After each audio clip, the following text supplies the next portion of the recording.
So, I'd like to call the regular board meeting of Monday, January 22nd, 2024 to order at 5:33. The regular board meeting will be recorded and uploaded to our district website.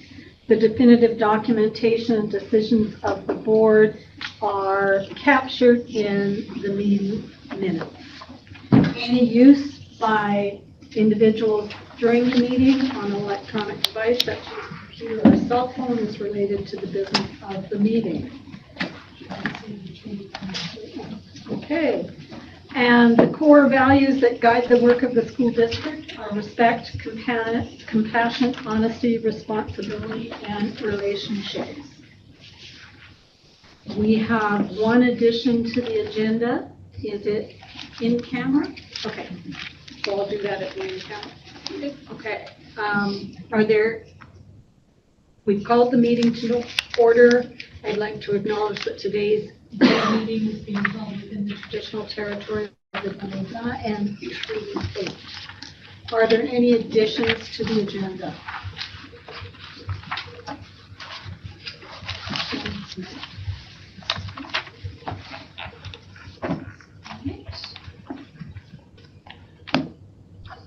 Can I please get a mover? Moved by David, seconded by Bill. Calling the question then, all in favor? All right, we'll proceed. We do not have any presentations and delegations this evening. Trustee engagement and celebrations. We'll start with Trustee Campbell. Yes, I've been to the PAC meetings at my schools. At the Taylor PAC meeting, we also did strategic planning with, we had one of the counselors from Taylor, the district of Taylor, and then some parents and some staff. And then I also went to the equity scan meeting. Trustee Gillis. I guess it's been since before Christmas, so right before Christmas break, we did I volunteered the day out at Hudson's Hope at the Winter Fun Day, which PAC puts on. I volunteered in the baking room. We also did the strategic planning session out there with Helen and Stephen. I think we had a pretty decent turnout because there's lots of parents there for the breakfast, so it's the best way we could have got as many as we could. I think there was 2 counselors from the local government that came. Today I attended the Hudson's Hope morning assembly to talk to the elementary students about I'm volunteering some time and getting an after-school program started so that they can enter the speech competition that the district holds every year. Hudson's Hope has never done it before, and I have a grade 6 daughter who wants to give it a go, and I always gave it a go when I was young, and I loved it. So I'm trying to do that for them, and that's probably about it. Many moons ago. Hudson Hope last year. Yeah, but not probably. Derek says not in his time, and that's 25 years. So. Yeah.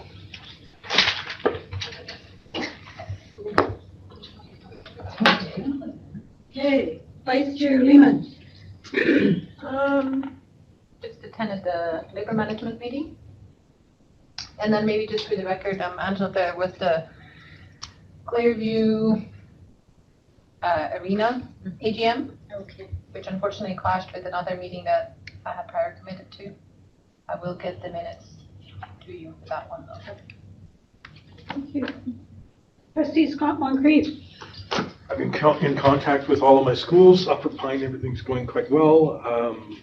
Presswood 2, getting ready for grads. 101 had a conversation on Thursday, and then the chat as well.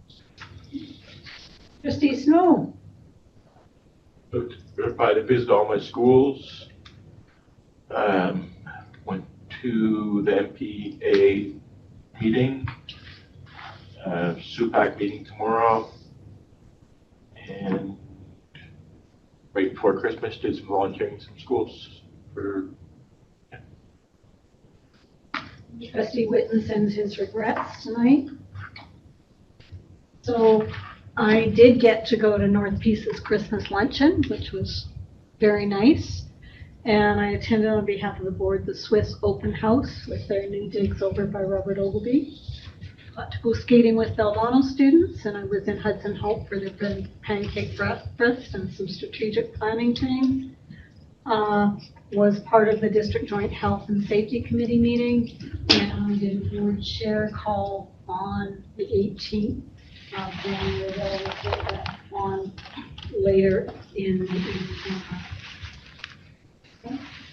So moving on, we're going to take a look at the minutes of the regular board meeting of December the 18th, which is pages 6 to 15 in your agenda package.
Could I please get a mover and a seconder for those? Moved by Bill, seconded by David.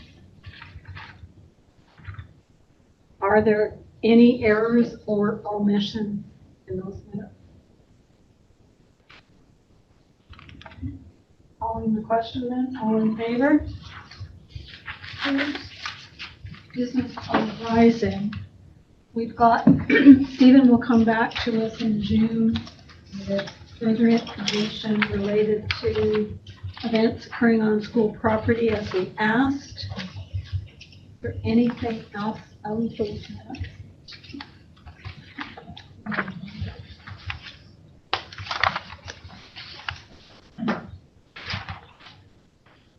Right. Moving on then to 9.3, policy committee, we have motions that are going to come forward tonight. Our first motion is policy 1010, trustee code of conduct. It was originally moved by, did I miss the approval? Okay, thank you guys. I told you I was having trouble. Approval of the excerpts of the regular meeting. We'll come back to that. I'm way ahead. Way ahead. Approval of the excerpts of the regular board meeting of November the 20th, which is page 16 in your package. You'll move it. Thank you. Seconder, Nicole. Calling the question, all in favor? Okay, see if Helen can get on track now. Okay, yes I can. Mover and seconder, that is done. And errors or omissions, announcements and reminders. Leah, I'm wondering if we can add to the calendar Provincial Council, which is February 9th? No, February 24th. February British 24th. Council, and it's virtual. Virtual, yeah. Yeah. Thank you. have a note somewhere with the date, but yeah, if we could add it, because it's not in there. And I believe that registration for that opens tomorrow. So anybody that wants to attend virtually can let Leah know and she'll get you registered. Reminding again that Ida's our voting delegate for that. And if there was a group of people that wanted to attend, it would be easy to organize it to be happening out of the boardroom if that. So just keep that in mind as we move closer. Are there any other additions?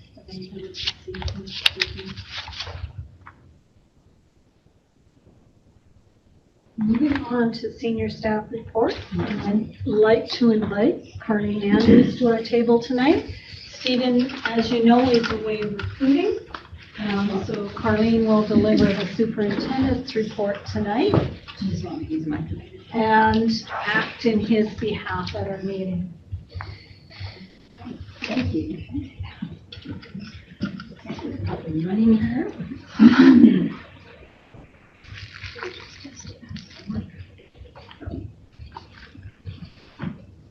My understanding is Stephen presents a more fulsome report. I'm just reporting out on one thing today, which will be the middle school development instrument and the YDI, which is the youth development instrument. And once I get up and running here, I will.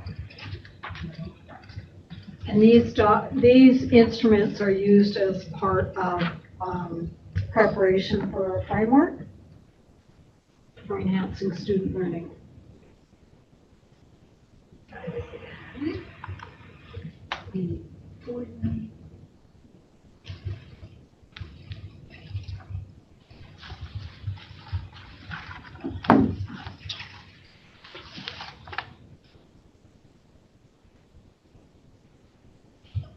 I did it.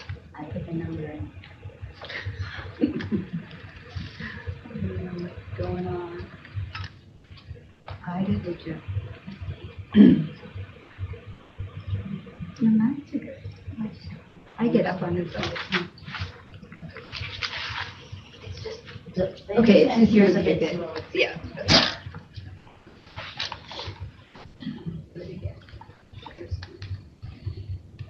Bill's our designated tech guy today because Thomas is. I'll connect to my phone now. Oh, your computer. Oh, it is a little delayed, eh? Again, so good evening, everyone. I'm happy to be here. So before I get, this is my, I have Erin Carlstrom, the district counselor, and she is the MDI district lead, so she has a much more robust dig-in sort of understanding of the MDI. So this will be an overview, high level of the MDI and the YDI. And as Helen indicated, there are two surveys that we use within our district to gather data around the well-being of our students. Acknowledgement. Always one thing. So this is just a visual of the, as educators, we want to be really aware of the developmental timeline of our students who are coming into our classrooms and into our schools. So these are more significant times in our kiddos' lives, of course, birth and all the development that happens then into early childhood, middle childhood is full of lots of change, developmentally in transition, and then into adolescence. So just to give you a reason why we're using these measures.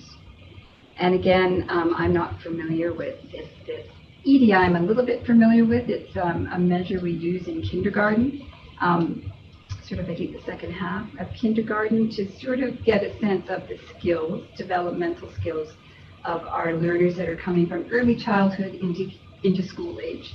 So that's just, and that's filled out by the teacher questionnaire. And then tonight I'm going to talk about the MDI, YDI. So in our district, we've been using the MDI survey, and I'll get into a little bit of what that's about and why we use it.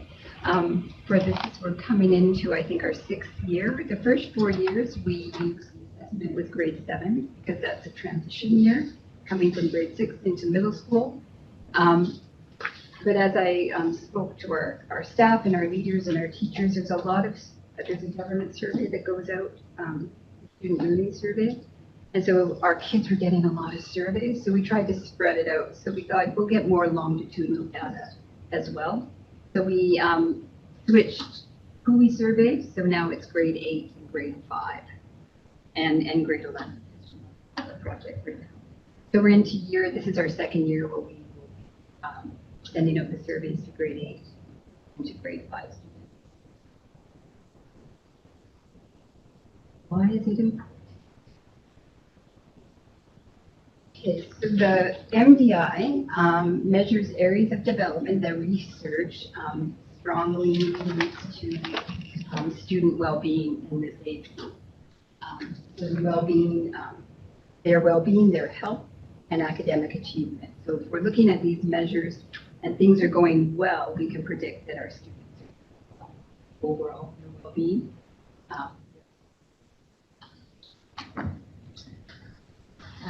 So kind of broken into two sections, the MDI. So there's a well-being index, and the things that the students are asked questions about. It's a kind of a strength-based questionnaire.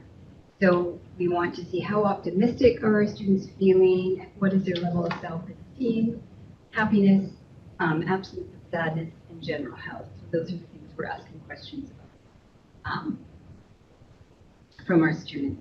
So maybe just to give you, this is a BC developed survey. It's for UBC Learning Initiative. And it's the it's a self-report questionnaire, so it's student voice. And it's the only survey of its kind that really looks at asking students about these things. So that's pretty exciting. And again, well-researched, the validity, reliability is very high. Researchers at UBC work together with teachers and parents and community to sort of put this together and put together a data survey to get a sense of where our kids are. The assets index is, so we know, and the research suggests that when kids have a lot of assets or good things in their life, the prediction of how well they'll do later on in adulthood is a good correlation that they're going to do well. So the assets are if they have healthy adult relationships at school, at home, and in the community, if they have healthy positive peer relationships, if they're getting good nutrition, and if they're involved in after-school activities. These are indicators. If kids have these in their lives, the prediction is that they're going to do pretty good. The MDI is very closely aligned with personal and social core competencies, so we want to make sure that we're aligned with our education. So this just shows the MDI measures that are related to the core competencies: personal, cultural identity, personal awareness, responsibility, social responsibility. And it's also aligned with the district social emotional learning framework out of Castle. So again, all these things are connected in our lives. We're not kind of operating in various different directions. As I mentioned, the survey was developed through a collaborative approach with scientific experts, teachers, children, and community members. They did sort of a think tank before they put this survey together. As I mentioned, it's a self-report, so it's student voice, which I think is really important, that we need to understand the perspective of our students and how they're feeling. It's used at a population level, which means we can't drill down into individual needs of students, so it's like a group of grade 5, a group of grade 8. We're looking at it sort of at a population level. So it's not a diagnostic tool at all. And as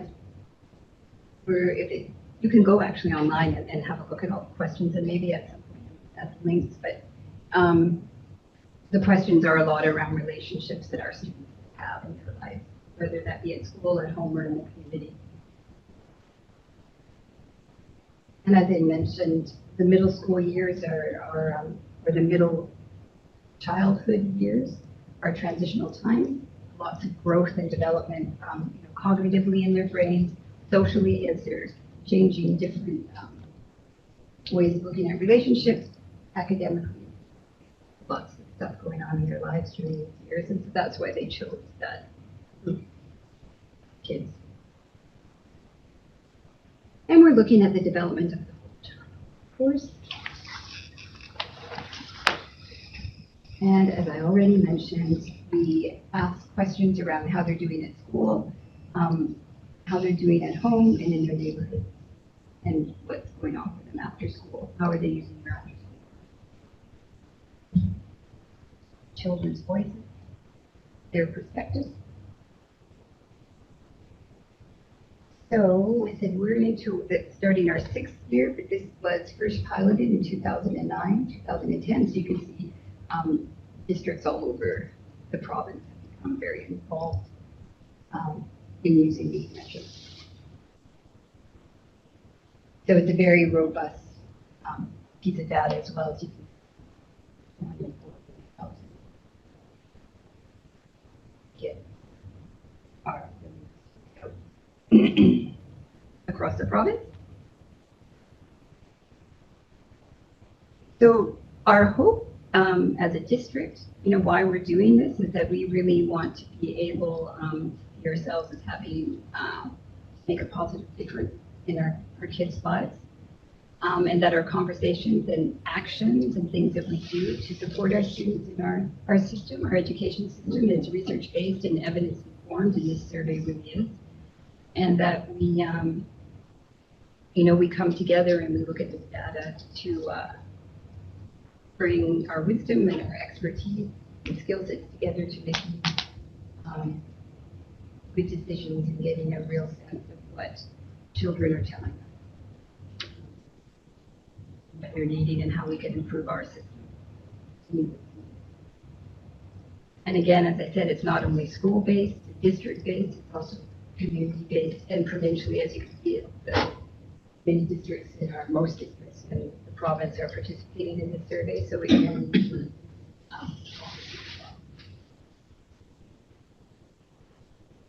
and when we bring this to have when our schools are looking at this data, we really invite our teams and our school community, teachers and administrators, to look at the data, because sometimes what kids tell us isn't necessarily what we're thinking in our minds. And so to really be curious and wonder and be interested in what our students are telling us and what is their story. And so going beyond explaining it away, but it's really understanding where our students are at. Now here we're going to get into a little bit of our MDI data. This is from last year, 2022-23. So we had a total sample of 358 students, so that's 78%, which is a good sample. You get reliable, valid results from the survey. And again, we've been through this. These are the well-being index, and these are the questions revolve around these 5 areas. And so, according to the answers, there, I'll show you a graph to actually show you right now. This is our grade 5 MDI data. So you can see this is us, Peace River North, and this is all participating districts, province. And so you can, so low, so thriving is the green, of course, so that's, that we know the well-being of our students, that they're thriving. 29% are thriving, 44% are low, and we have 27% in the medium area. So, something to look at in our district, because how we're looking at it, we're kind of not as many of our kids are thriving, or we have more students who are reporting low well-being. So that's something for us to look at it and drill into. And each school has their own data, of course. And all our elementary schools have filled this out for grade 5 students. This is grade 8. We did our middle school kids. So again, kind of on par with the district, with the province, sorry. And with the thriving, pretty similar results.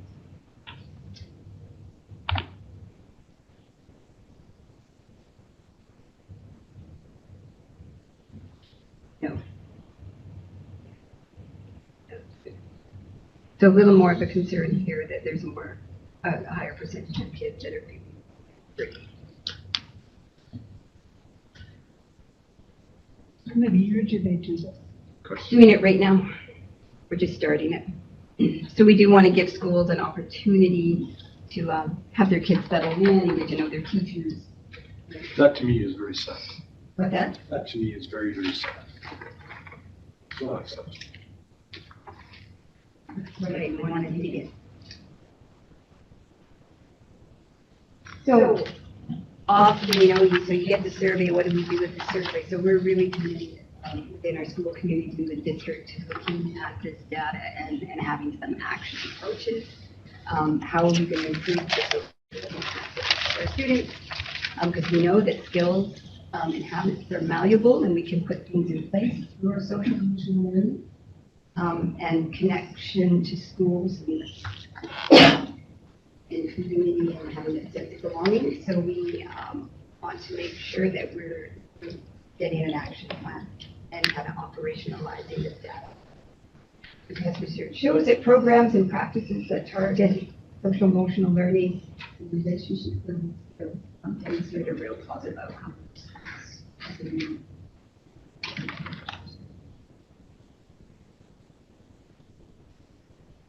Again, this is the asset indicators. So what do they have in their life that's really positive?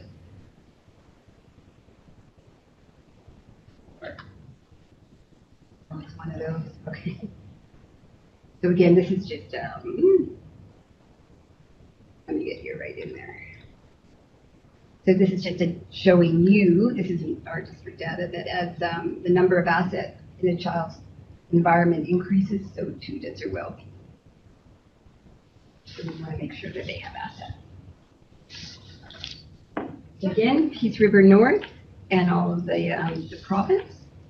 So adult relationships, so 79% are reporting positive adult relationships, on par with the province. Peer relationships, a little bit lower. Out of school activities, gosh, we're really on fire with that. Our kids are involved after school, our grade 5 kids anyway. A little concerning for me would be the nutrition.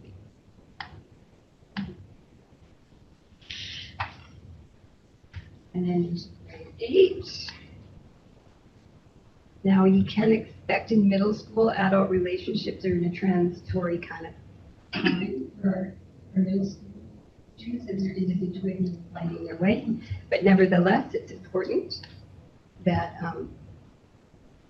they have relationships. Again, the province, similar data around the peer relationships as well. And out of school activities declined a little bit, but still pretty high percentage of our kids. But this is concerning. 47%.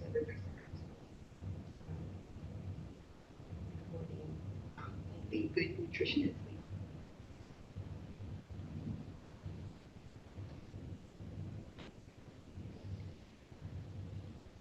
And again, so how do we make this an action plan and how do we get this operationalized in our system? We want to build relationships, adults and peers, and making sure there's after school activities, and of course cultivating within our school communities and environment that makes every child feel that they belong and a part of something.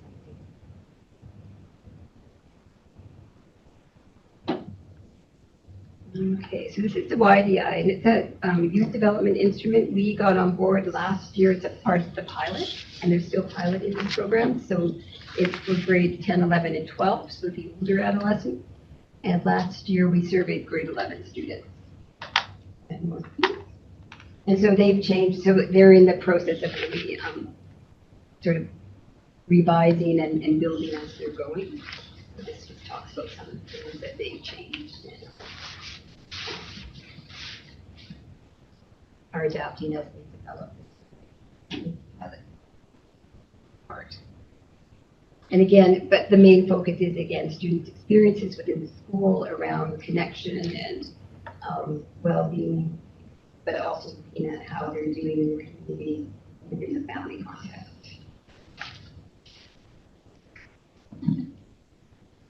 Grade 11 pilot year. This year, we're doing it again in grade 11, and we're hoping to maybe get a grade 10 cohort as well. And the objectives of the YDI, again, this one's out of Simon Fraser, so we're working at the University of Simon Fraser. So wanting to create a free of cost self-report survey that is, as I said, measuring youth well-being, their resilience, and positive mental health among secondary students. Looking at how do we identify key assets that will support healthy development with our older adolescents, because we want them to move forward in their lives with a strong foundation, well-being and positive mental health. And again, it provides us data as a school system, but also for our health, community health partners, gives us insight into kinds of supports and tools that can be developed to help our students, especially as they're transitioning out of school into the world. The YDI is going to be interesting, and we will be interested to really look at the results from our MDI when the kids were younger and where they are right now. YDI in grade 11. And the dimensions of it are a bit different, but kind of the same. Again, looking at the social emotional development, their social well-being, how are they connecting with others and creating communities. Of course, there's physical and mental health well-being and navigating the world. Really important at this stage, grade 10, 11, 12, as they're going to be leaving our system and moving in to their life as young adults. We want to have data around what can we help them build as a foundation to be successful as they transition. And right now, 147 schools across British Columbia are participating in this pilot project, 28 schools. And again, a pretty robust number of students participating. Maybe the data is reliable. And that's when they started, 60 youth, and now we're up to 14.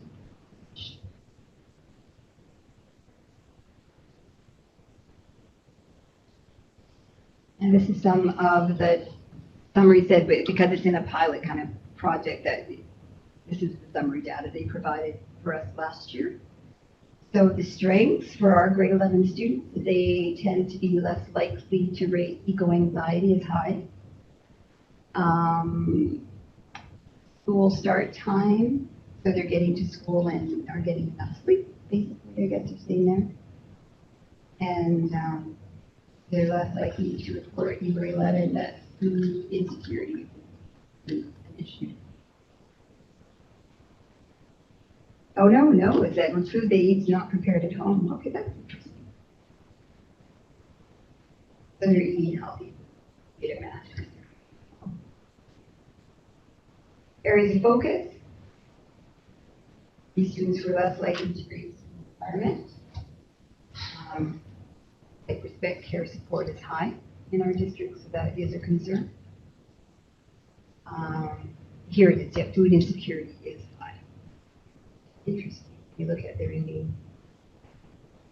So that's something I'm doing. And students in grade 11 were less likely to rate schools. Yeah. And something we really want to which is great about the MDI and the YDI. There's lots of resources around how we get back into the school and follow up these conversations with the schools, because it's going to be really important that we meet with them and we talk about what their needs are and how we can. what we're doing. And this survey again was filled out, I would say, starting now as well. We'll run through now till March.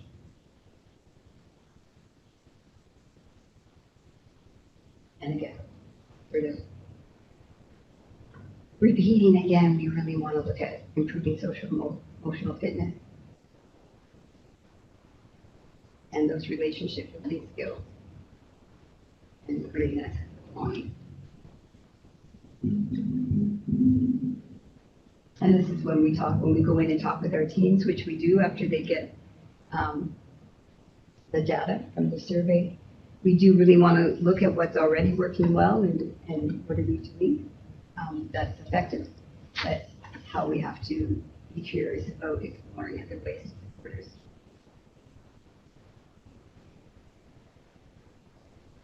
And that's it.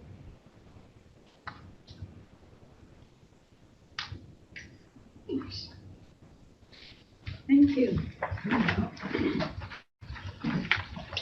So there were three aspects to Stephen's report: the human resource summary report, and the presentation for Main Street, and another district field trip that we'll need a separate motion for.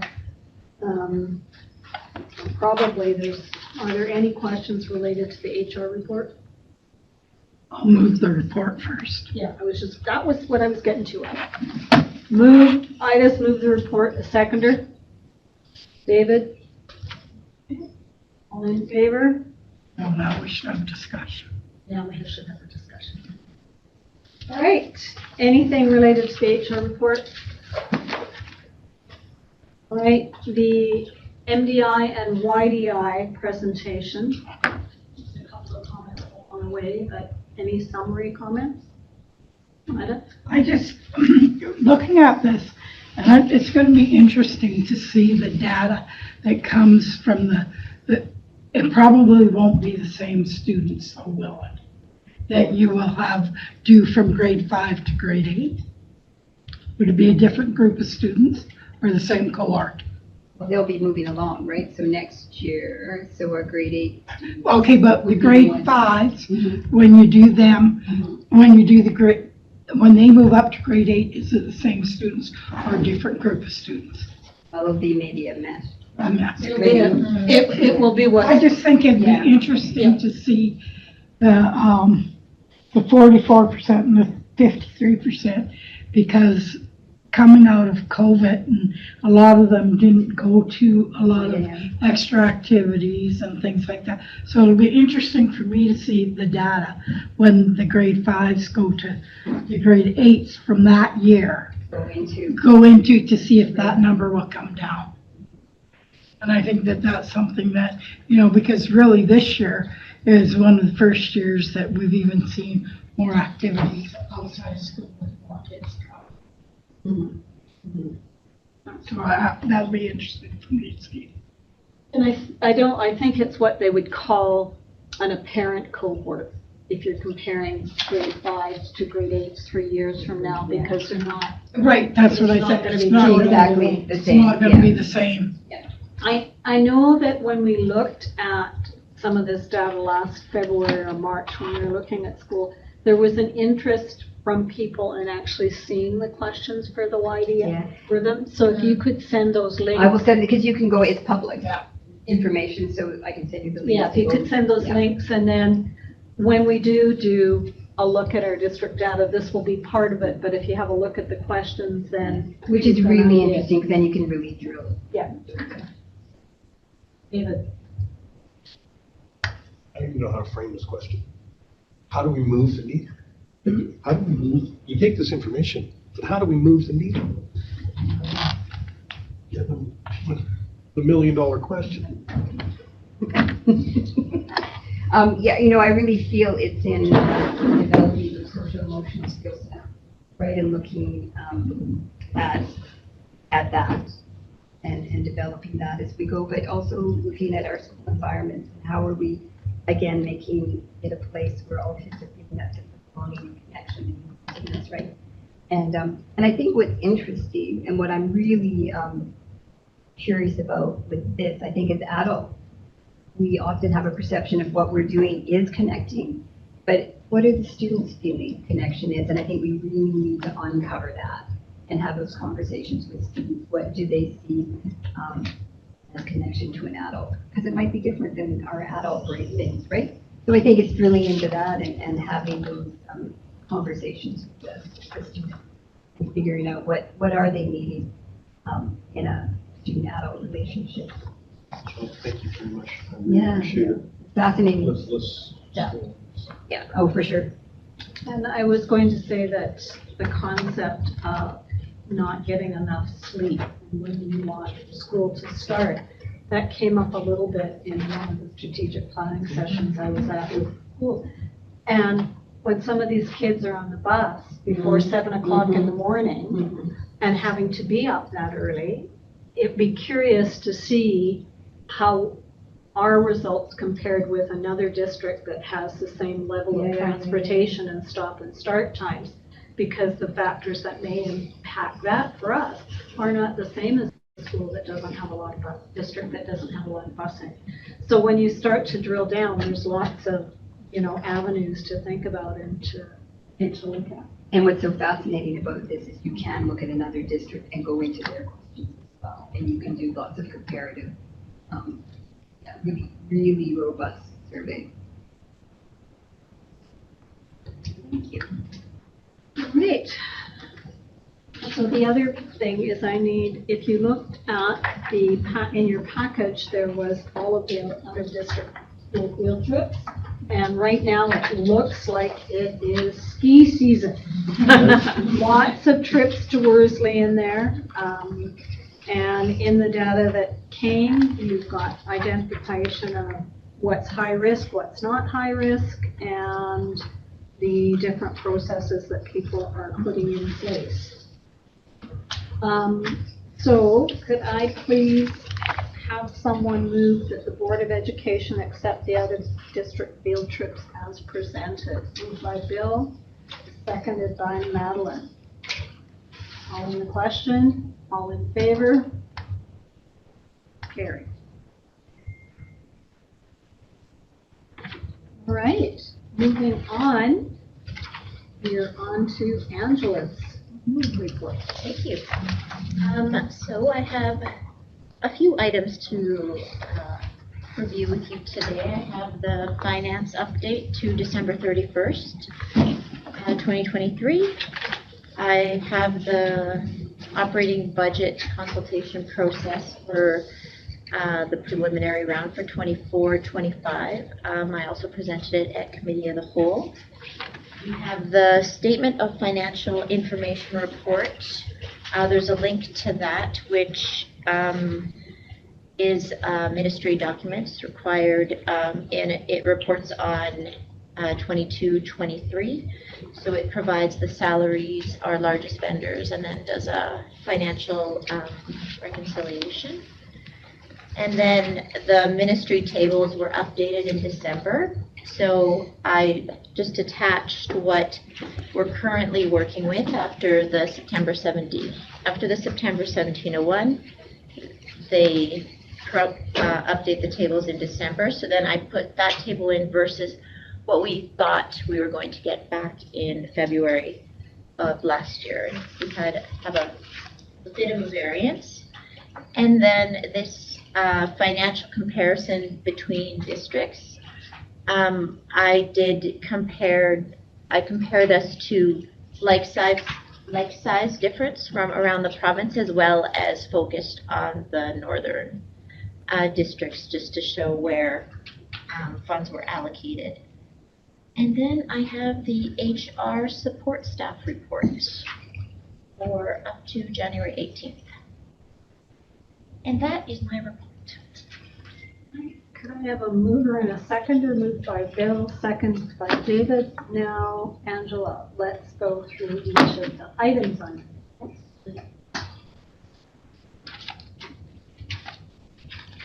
Starting with the finance update to December 31st. Any questions? And again, this is reflecting, once we pass the amended budgets. We're working, everything in the preliminary column is based on what we thought was going to happen in June of last year. So we're having a few different showings, but we can't change those numbers until we approve the amended budget. Well, last month I had asked about given the rate of illness in the community, whether our substitute budget was going to take a real hit and be up, but it's looking like it's on track. So December didn't cause the wow that I thought it might have. You startled me a little bit with that observation, but we're showing that we're on track. Now, that being said, with less students, like it is on track with the current prediction estimate, but that still means that there was quite a few sick, and the cost based on the number of teachers we have in the district maybe would have been a bit less, but it's hitting that number for sure. So the Alberta student obviously came in. Is that it, or are they gonna top up yet? That is it. So They that's are- quite the short. That is, and they are not funding any level of transportation. Can we present that to parents? Yes, I believe we'll have to, that is a consideration in decision-making when we're transporting students. Yeah, they definitely, every other year they topped up. It was kind of an expectation that they would this year, and wasn't ever a discussion in the past, and then this year it was just a no. We're still talking to them, but Who's them? the Peace River School District. So what is the situation? We've got We some. have kids from Alberta that are attending Clearview School, obviously two different provinces, two different funding. We've got some here. And the busing is the big issue, actually. How much is it? Like, what did you say? We need to talk to who? Karen?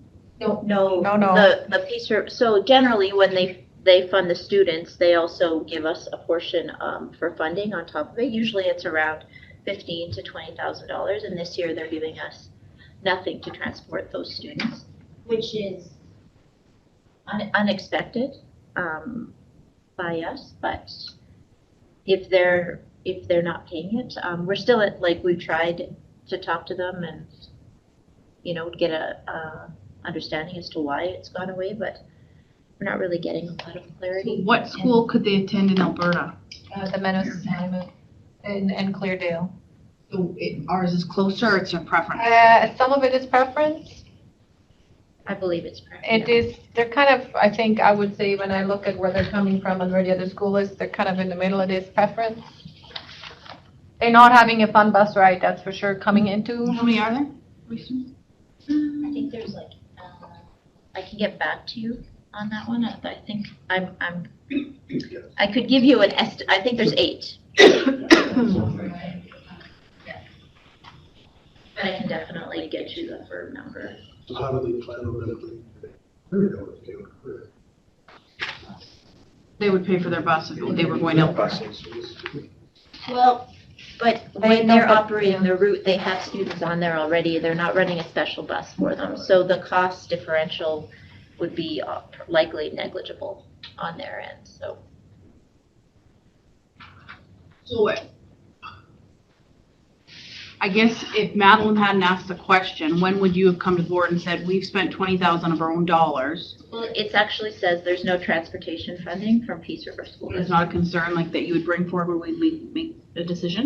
Do you know what I mean? Like, cause that's a lot of money, and they're not they're our students, but they don't have to be. I guess what would I come to you for? To ask about the funding? Like, we would have to, it's already, we're not going to move those students at this year. No. I guess the conversation would We need be to advocate them to fund it. for next year, definitely continue the dialogue and see if they can, I don't know if the door is shut, I just haven't heard anything in a month generally. To me, that means there's not a lot left to say, but I understand, like, for this year, we're kind of where we're at. The kids are enrolled in ours, and they're moving along quite nicely. We wouldn't disrupt that flow. So definitely something to discuss for the upcoming year. It's a change in their process that we never really knew they were going to do. So at least asking the question about why the process has changed. Yeah, and that's what we're trying to get the green light on.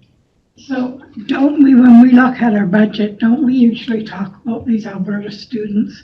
Because we've talked about getting the funding, if we're getting the funding from them, and the busing.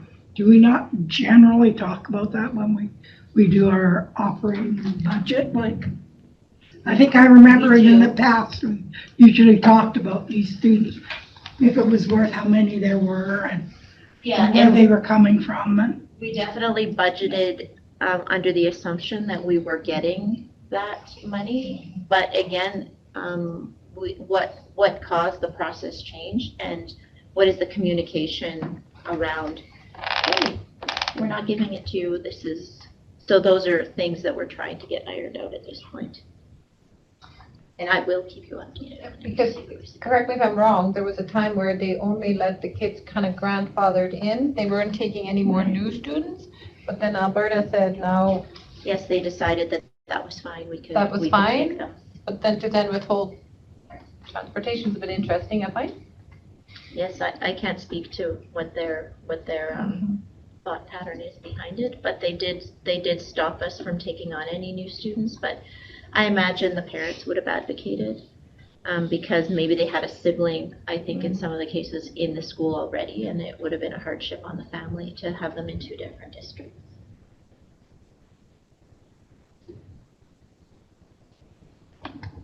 Appreciate the questions. Any other questions related to the financial update? All right, moving on then to the 2024-2025 operating budget consultation process. We have a timeline that we looked at that will be presented that shows when and who and where and how we're talking about it. So put those dates. I expect everybody to be at the public meeting. The treats are amazing. Leah's gonna cook. Bring some in. Wow, that was a quick answer with what? I'm just making sure you were listening.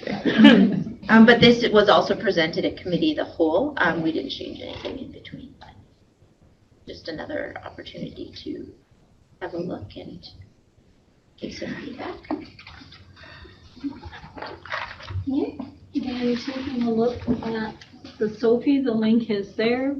Did anybody look at the link? Do they have any questions related to the Sophie report?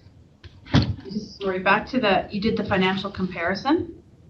Are we there? Not yet. Okay. Getting there. Okay, sorry. So the Sophie report is a compliance document. The compliance document, okay. Ministry funding update. So, we prepare our preliminary budget for the 23-24 school year, based on, we give the ministry some numbers, and then they come up with the second document dated in the bottom right corner, March 2023. So at that time, and I think we've discussed this in December's board meeting or November's, we had estimated that there would be 6,010 students attending our district, like enrolled in our brick and mortar schools. The reality is that we had 5,814 students. So quite a large difference. I don't know why I didn't do that math, but roughly, I think it's 196 lower than what we had anticipated. And that translates into funding. Like if you look through, there is some, so if we look at online learners, we have 12 FTE higher than we actually thought back in last February. And then the special needs funding, there's some variances there. But at the end of the day, those are what I kind of base my budget on. And then the Indigenous education funding, the ELL funding, that's all very specific, has all very specific work that has to be done with those funds. So it's not something that I can use in my overall operating budget. So when I compare, it's really the top segment. So actually that's not true. At the end of the day, I had $1.4 million variance when you take all of the funding into consideration. So this top sheet that I presented you with the December 2023 date, that is the revenue that I'm working with for the amended budget. And then there is 2 other funding windows which will incorporate into the amended budget. The February 2024 enrollment count, those figures, I believe distance learning as well as learning services have some updated numbers for the for FTE for that window. The May one only takes into consideration distance ed, and I kind of have to base that one on the historical aspect of what happens in the district. So those numbers, I don't know if they'll be able to provide me with much outside of that, so we'll likely just keep those, but we should be able to update the February 2024 numbers for the budget. All right. And Angela, I appreciate the financial comparison between districts, because this is where, when we're looking at the financial statement in the presentation, we've been able to speak to the fact that our district spends a higher percentage on transportation that is coming in and comparing it to like districts. So yeah, and I'd really like to say, like, this is kind of the starting piece. These districts are ones that we saw in close numbers to enrollment. Like, districts have such a wide variance. We gave one that was 1,000 higher, one that was 600. So is there anything that you think could make this more meaningful to the board's needs, I guess? It was kind of my first kick at the can, and I'm happy to go over them. We haven't gone over them and we haven't had any questions, but yeah. well, one of the things I want to go back and take a look at, because I was just doing this work today for the Rural and Remote Network, and the province, we're in a definition zone that is medium rural climate. And it would be interesting if I go back and look at the chart, and I'll share the chart with you, to see if there's another medium rural climate relatively similar in size to do a comparison of, because you wouldn't find New Westminster in there. You wouldn't necessarily, Campbell River maybe.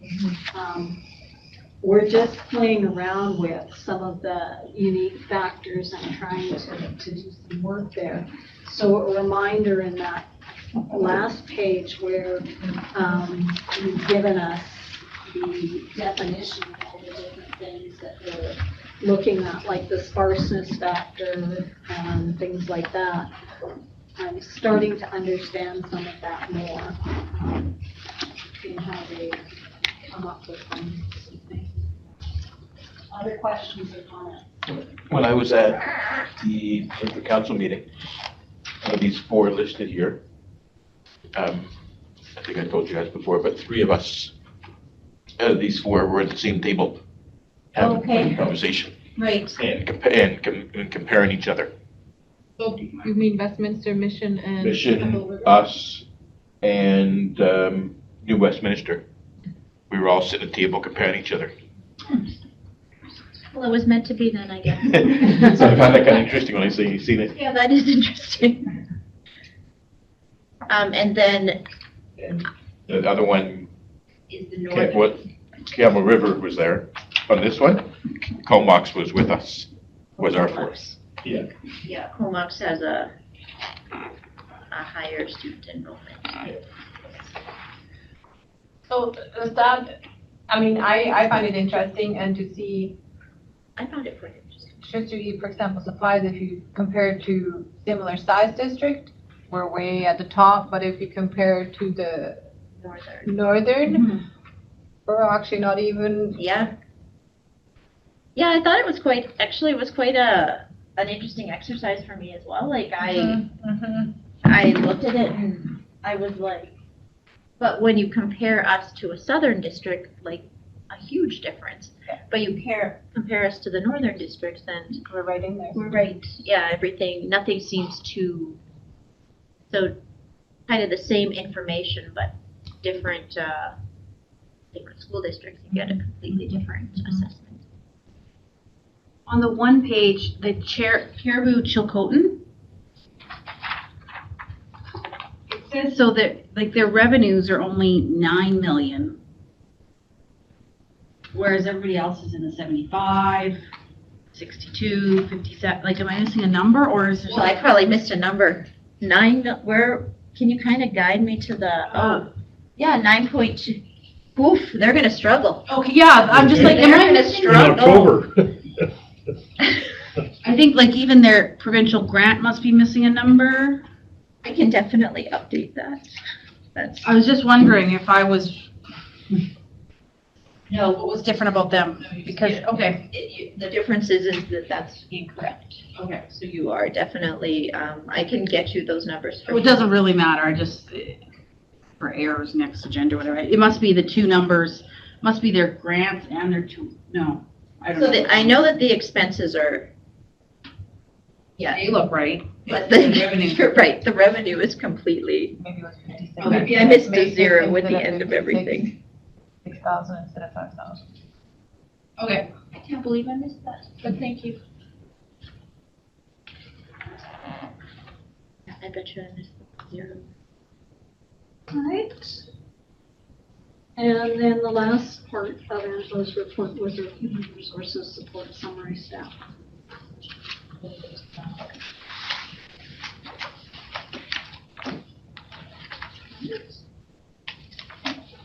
Moving on then. Thank you very much.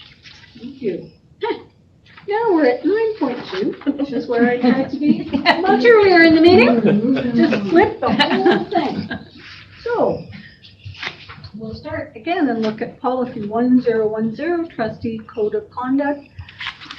Was there any public comment because it went out? What didn't I do now, Leah? Do you need a motion to accept it? Yes, we did before we did the discussion. Well, not Angela's report, but the report of the committee. Do you have a first and second approve the regular? Oh, here's 9.1. Which one? 9.1. 1.1? And then I, No, we didn't. Okay, we're actually on 9.1, guys. I may have lots of check marks there, but that was because I was check mark happy. We're on 9.1. Reports of the regular committee of the whole meeting of January the 15th, which is pages 19 to 21 in your package.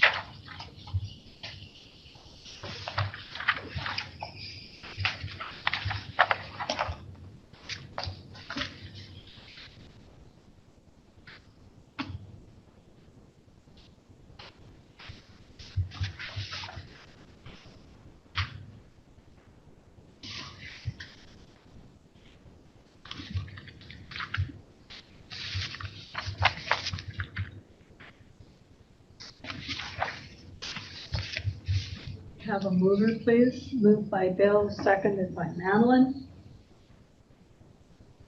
Any errors or omissions? Any question then? All in favor? Carried. I think I did the treasurer's report, the secretary treasurer's report. Call the question. I don't think so. Pardon? I don't think so. Okay, so we're just gonna go back and call the question on the secretary treasurer's report. All in favor?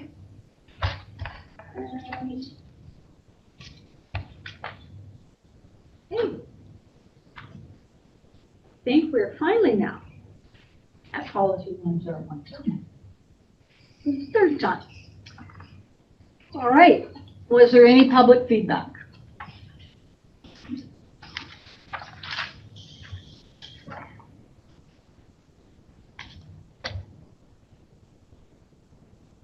No public feedback. So David was our initial mover on this policy.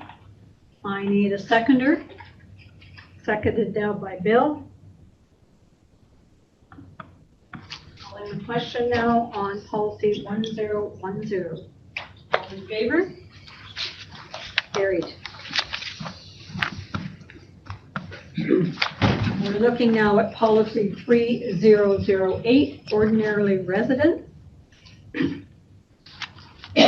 Thomas moved it initially. Any public feedback related to this one? None? All right. Could I please get a seconder? Seconded by David. Calling the question. All in favor? Okay. Moving on to policy 7018, the child care policy.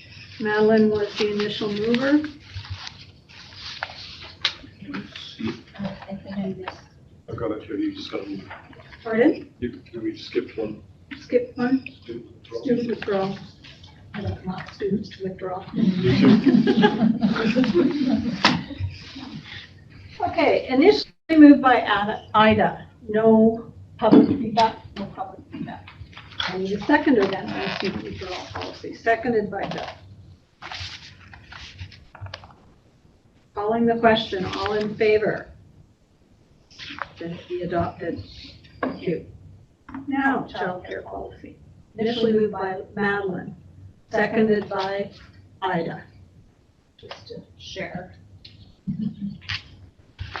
And calling the question that the policy 7018 be adopted. Policy 4035, Public Disclosure Act, PETA. Moved initially by Ida. Again, I think we would have had public feedback if there was any that came to us. So calling for a seconder, seconded by Nicole. Calling the question then, all in favor? Moving on to other reports, BCSTA, Trustee Campbell. Yes, as you mentioned, we have our NIV February 2nd and 3rd in Prince George. And there's a partnership liaison meeting in Vancouver with the Ministry of Education and Child Care. I don't believe we have anyone from our board on that particular. Are you on that committee? Okay. So we have that on February 9th. Provincial Council is February 24th, which will be virtual. And I'm not sure, Leah, if you or I have to register for that, but I will be taking session 1 on February 20th for the training. And then the annual general meeting is April 18th to 24th. And I just want to let trustees know that from the last trustee academy on the portal, the BCSTA portal, there's still presentations that are downloaded and you can go on them. And it's under the files and documents under there in the portal. So if you want to look up anything that you saw or want to read up on, that's not important. The 18th to the 20th, this is the AGM. April 18th to 21st. For the NIB, Leah, should things change, what is the cancellation for the deadline? Yeah, is it the Usually it's 48 hours. 8 hours? 48 hours. I'd have to look. Hang on. BCPC, Just that the AGM's coming up on the 25th, that's what, Thursday? I know Tom is registered, I don't know, it is a virtual. And, yeah. and we have the carryover from last time of Board Chair Prodi. We looked at the CSBA conference registration. There still is not an agenda out for it though, is there? Okay. There is a link now that you can register, but they still don't have a program or an itinerary. So, pay for that. We don't have any correspondence. It's come to me. We're looking at unfinished business, ongoing business strategic planning, and just any contacts. That survey link closes on the 26th. Do you know how many we have? We had out for 500, and I didn't ask Stephen for an update, and Stephen's assistant here probably doesn't want me to ask her how many surveys have been done. We're expecting no. I can tell you teachers on the equity scan survey. Yeah. How about trustees? Did you get 7 of them? I don't know unless I go back and ask, but Nicole, she yeah. probably has 8 now because somebody doubled up. Better. That'd be funny. Yeah, no, I like that idea. Do you not have anybody from the PRNTA here tonight? I should, under 13 new business, I don't know, I guess at the beginning of the meeting I should have said, but I'm not, it's just something, it's more of a comment than anything, and I don't know if we put it on a, I seen the email about the regional science fair being canceled because they don't have enough volunteers. I'm just wondering, was there a reach out for, me as a parent at the school, I don't know if they look for volunteers, if there'd been an email sent out saying we're gonna have to cancel this, don't volunteer. I hate to see that, because last year. Well, you're telling me something I didn't know. That's I a think- surprise to me. You know what, I probably got it as a parent from Derek. Derek probably. I've had people reach out to me to ask me to judge their school science fairs, so there Yeah, are. I got an email, the regional science fair is not happening this year due to a lack of volunteers. Really? So, it's the QB president is the coordinator, right? So, I just was really disappointed to see that because I think there's already kids doing a science fair at their school with the hope of going regional. But other than that, it was just last year when we were at it, everybody said it was so good to see it back after COVID, but it was only half of what it had been. And now to have it canceled, it's never going to regain its steam. And I just hate seeing all this stuff. I feel like there's less extracurricular happening for our students. We have this whole thing with community coaches, can't be the only ones. You need teachers on site for sports. Sports aren't happening in the rural schools. And besides academic, and I know we're here to provide education from 9 to 3, but I feel like the extracurricular stuff is vitally important, and it's what I'm here as a board person to try to pursue. So I think it's worth a conversation. I would have volunteered at the It is regional science fair. it's an agenda addition, but it is something that I will ask for some follow-up for our next meeting on. Yeah, I don't know if it's too late to get it back up and running, but I would volunteer. I don't know what kind of volunteerism they need for this regional science fair, if it's sponsorships more than the actual time. I don't know, so it's an area that we'll follow up on. And it's a fair question, what's the reach out? Yeah, because I don't know if anybody heard me or, it's volunteer burnout, I'm sure, and maybe they didn't have enough people on their board. I don't know how it actually works, the science fair, but How can it be reversed for this year like that? I don't know, because if there's already kids doing science fair, it's just disappointing for them, right? Because they'll make it to the regional, but there isn't a regional. Yeah, it's just, You know something none of us know, so we need to yeah, get so some background. I must have got it from my school principal then. And Hudson Hope already wasn't doing science fair this year, which was a first. So there were some students that were just gonna do it, and, which my kid was going to, and we'd already started, but once we heard there wasn't a regional, then there's no reason, because. So, yeah. We'll move on to area 17 on our agenda, which is questions from the press and public related to agenda items.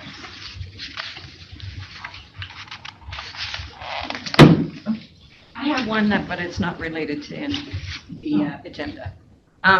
There was a notification out on social media about a SOG 123 info session, and it was canceled. Is it going to be rescheduled?